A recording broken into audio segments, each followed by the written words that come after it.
विरारमध्ये विवाहित महिलेची गळा दाबून हत्या करण्यात आलेली आहे आणि तिच्या प्रियकरानेच ही हत्या केल्याचं समोर आलेलं आहे। विरार पोलिसांनी या प्रकरणी महिलेचा प्रियकराला जे आहे अटक केलेली आहे। विरारमध्ये धनश्री आंबडकर आणि रुपेश आंबडकर हे दोघं पती पत्नी आपल्या 2 लहान मुलींसह जे आहे की राहत होते आणि ही जी महिला आहे धनश्री आंबडकर हिचं शेखर कदम या पुरुषाबरोबर अनैतिक संबंध किंवा प्रेम संबंध होते। घटनेच्या दिवशी नेमकं झालं काय की घटनेच्या दिवशी मुली शाळेमध्ये गेल्या होत्या आणि हा नवरा देखील कामावर गेला होता आणि त्याच दरम्यान की हा शेखर कदम आधी सुरुवातीला घरी गेला। दोघांमध्ये वाद विवाद झाला कारण जी आहे ही महिला धनश्री हिने शेखरकडे लग्नासाठी तगादा लावला होता, परंतु शेखर याने लग्नासाठी नकार दिला कारण शेखरचं देखील काही दिवसापूर्वी घटस्फोट झाली होती। त्यामुळे त्याचं असं म्हणणं होतं की मी तुझ्याशी लग्न केलं तर आपल्या दोघांचे संसार जे आहे विस्कळीत होतील, तर आपण लिव्ह इन रिलेशनमध्ये राहू असं जे शेखरची मागणी होती।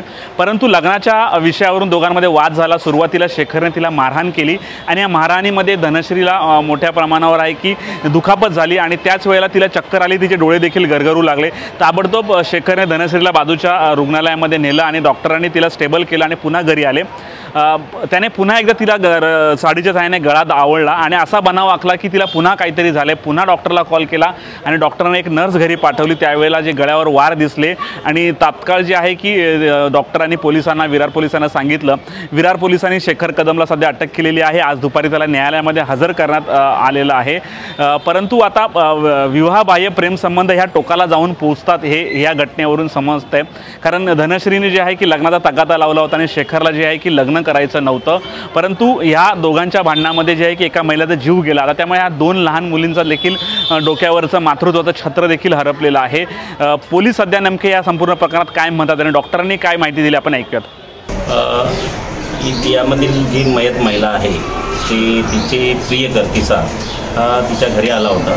त्यांच्यामध्ये काही कारणास्तून वाद झालेला होता आणि त्यामध्ये त्याने तिचा गळा आवळून खून केलेला आहे।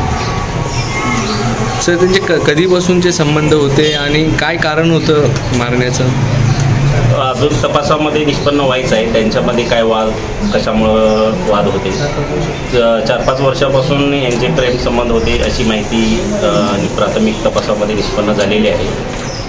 गळा आवळल्यानंतर त्याने इथं बनाव केला की ती चक्कर येऊन पडलेली आहे आणि येथील स्थानिक शेजारच्या मदतीनं हॉस्पिटलला त्याने घेऊन गेला होता आरोपी। त्या दरम्यान MLC पोलीस स्टेशनला प्राप्त झाल्यानंतर पोलिसांनी त्याची खातरजमा केल्यानंतर डॉक्टरांची चर्चा केल्यानंतर हा मर्डर असल्याचे निष्पन्न झाले, तर तात्काळ गुन्हा दाखल करून आरोपीला ताब्यात घेतले। काय बॅकग्राऊंड आहे सर तिचं?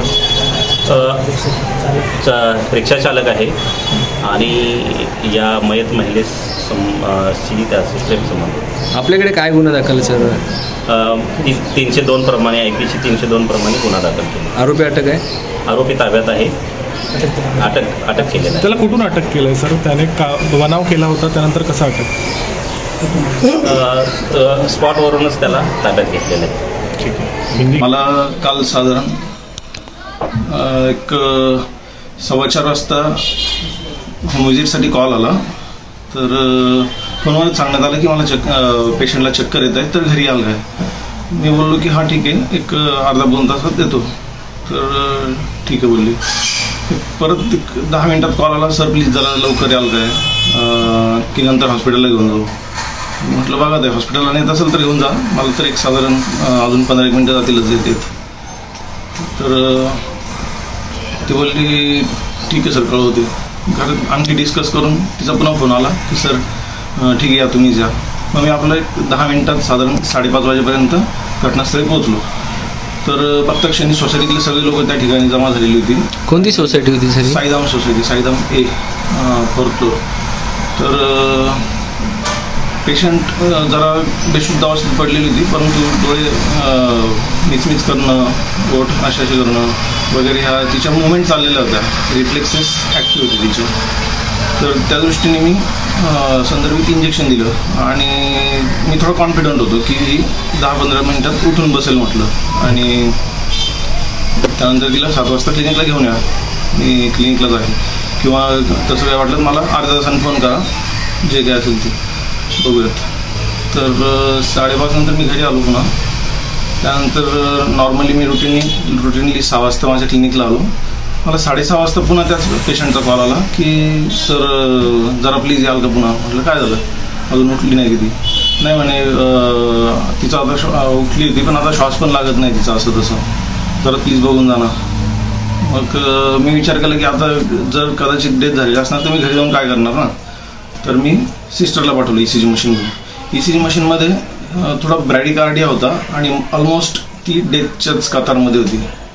तर मी फोनवर त्यांना बोललो की आता हिला त्वरित हॉस्पिटलला घेऊन जा. त्यानंतर ती पुढचं जे काय आहे ते हॉस्पिटलला गेले. नेमकं सर कोण